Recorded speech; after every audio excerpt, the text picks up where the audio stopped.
تکلیف کے سبب گناہوں کا مٹنا فرمان مصطفیٰ صلی اللہ تعالیٰ علیہ وسلم ہے۔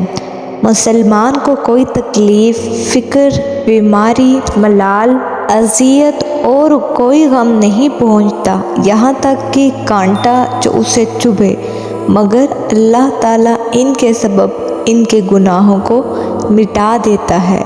پیارے دوستو، یہ صحیح بخاری کی حدیث نمبر 5672 ہے۔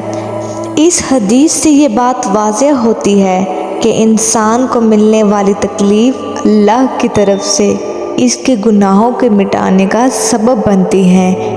اسی لیے ہمیں اپنی ہر تکلیف اور مشکل حالات میں صبر کا دامن ہاتھ سے نہیں چھوڑنا چاہیے اور ہر حال میں اللہ کا شکر ادا کرنا چاہیے۔